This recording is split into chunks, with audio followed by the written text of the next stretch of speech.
ஒரு அறிவில்லாத தற்குறியை திட்டக்குழுவின் தலைவராக தமிழக அரசு வைத்திருக்கிறது என்பதை புரிந்து கொள்ளுங்கள். ஒரு அரசுனா கடன் வாங்க தான் செய்யும். உனக்கு என்னன்னு கேட்குறாரு அந்த ஆங்கரை பார்த்து. சரி எப்படிப்பா கட்டுவீங்க? அரசு தான் கடன் வாங்குது, எப்படி திருப்பி கட்டுவீங்க சொல்லு, நீ சொல்லுப்பா. நீ ஒரு பொருளாதார அறிஞர்லாம் கிடையாது, சொல்லு. ஒரு அரசாங்கம் 10,000 கோடி கடன் வாங்குது உலக வங்கியில், எப்படி திருப்பி கட்டும்?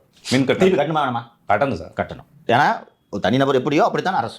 ஸோ நீங்களும் வங்கியில் தானே வாங்குறீங்க கடன், உலக வங்கியில் வாங்குறீங்க, வேறு எங்கேயாவது வாங்குறீங்க, கடன் வாங்குறீங்க. இந்த கடன் திருப்பி கட்டணுமா வேணாமா? கட்டணும் சார். கட்டணும். எப்படி கட்டுவீங்க? மின் கட்டணத்தை உயர்த்துறது, போக்குவரத்துல எல்லாத்தையும் உயர்த்துவாங்க. மின் கட்டணத்தையும் போக்குவரத்து கட்டணத்தையும் சொத்து வரியையும் வீட்டு வரியும் உயர்த்தினா யார் அதை கட்ட போகிறது? நாங்கள் தான் சொல்றோம். நம்ம தானே கட்டணும். கேட்குறான் தாள் அறிவு இல்லாமல் உனக்கு என்ன வந்துச்சுன்னு எவ்வளோ திமிரு தெரியுது அவங்களுக்குலாம். இந்த பொண்ணு கேட்குது, உனக்கு என்னம்மா உங்கள் அப்பா கடன் வாங்கினாலே நீ பொறுப்பு இல்லையா? நீ கடன் வாங்கினா தான் நீ பதில் சொல்லணும். அரசு அது பாட்டுக்கு வாங்கிட்டு போகுது, உனக்கு என்ன வந்துச்சு?